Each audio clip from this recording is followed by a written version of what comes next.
There are some workplaces where the push for opportunity and diversity has fallen short. That includes the cockpits of the nation's commercial airliners. The latest figures show only about 7% of pilots and flight engineers are people of color. But one mentorship is trying to change that by inspiring young people to reach for the skies. Put your feet solid on there. For as long as 18-year-old Davion Lee can remember, he's dreamed of soaring high.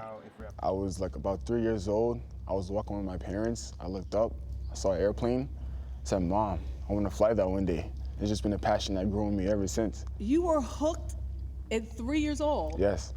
So you can turn right. Not too now, much. pilot Jerome Stanislaus is taking him under his wing. All right, so yo, man, that's a perfectly coordinated turn. Look at that. Growing up, Stanislaus also found an interest in flying, but he didn't have the same guidance.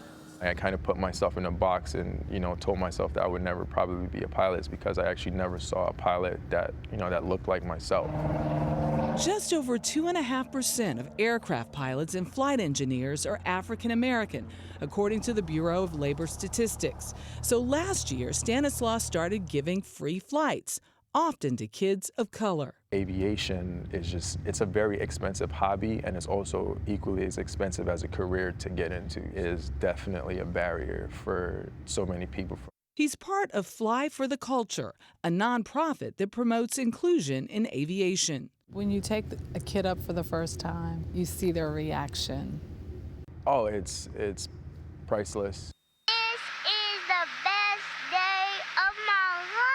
Really? It's the best day of your life? 6-year-old Boogie and his 3-year-old brother Tyler landed with mixed reactions.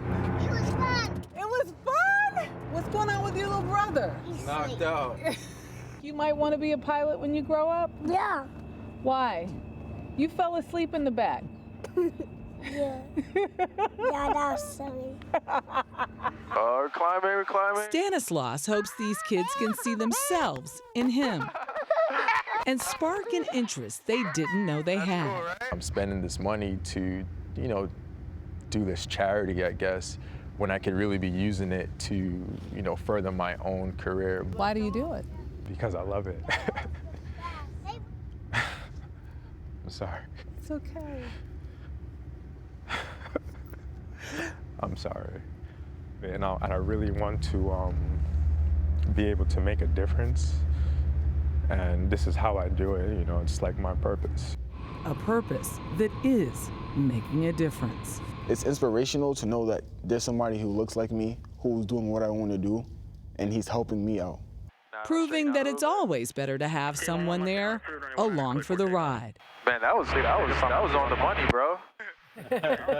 He on average spends, $1,500 to $2,000 to take people up. And he says he just charges that credit card. Yeah. And you think about African Americans in particular in aviation. Bessie Coleman, back in the 1920s, she made a name for herself before Amelia Earhart did, Right. an African American woman. The Tuskegee Airmen, same thing. Sure. Through Great the military, tradition, yeah. great tradition. But something has happened over the last 20 to 30 years. You aren't seeing those numbers grow. And so this is one of the ways. Great way to respond to that. And there's no better reward than to hear Boogie say, "This is the best day of my life." And you're never too young to be hooked, right? Yeah, right, exactly. Love it.